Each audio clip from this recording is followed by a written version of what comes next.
Maxime Switek. L'édito politique d'Europe 1 avec David Doucan. Bonjour David. Bonjour. La politique, ce matin David, c'est ce moment de vérité pour Emmanuel Macron. Il devance désormais François Fillon dans toutes les enquêtes d'opinion. Il bat Marine Le Pen au second tour. Mais pour vous, tout cela reste très fragile. Les tout prochains jours seront déterminants pour lui. Ben oui, parce que Emmanuel Macron a commis sa première grosse bourde. Avec cette malheureuse phrase, le programme n'est pas au cœur d'une campagne, la politique c'est mystique, c'est une magie.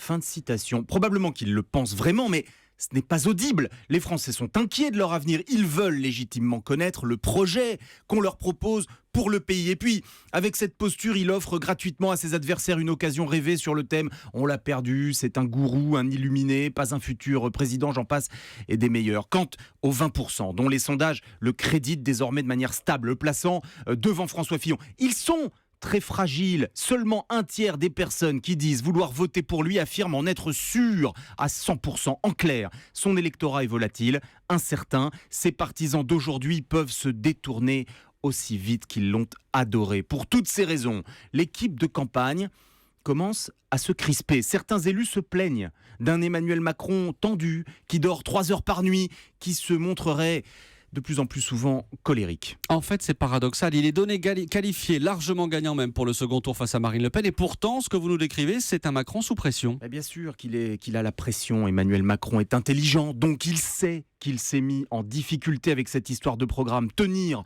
sans le dévoiler clairement, impossible. Donc il devra se plier à l'exercice. Une fois que ce sera fait, la droite le cognera en disant « c'est trop mou » et la gauche le piétinera en l'accusant d'être de droite. Qui plus est, tout cela doit se régler très vite. On le sait, dans une présidentielle, le mois de février est décisif. C'est là que l'opinion se forge, voire parfois se fige. Emmanuel Macron tient un grand meeting samedi à Toulon, en terre de droite et d'extrême droite. C'est le Macron courageux qui aime aller à l'adversaire. Mais cette fois, il ne pourra pas se contenter d'offrir sa posture christique et son sourire. Les formules creuses vont devoir se faire plus rares, laisser la place à davantage de densité. C'est l'heure de vérité. D'ici la fin du mois, le candidat En Marche peut, au choix, stabiliser son socle ou au contraire le voir s'effriter. Et ça ne dépend que de lui. L'heure de vérité pour Emmanuel Macron. Merci David Doucan, c'était l'édito politique.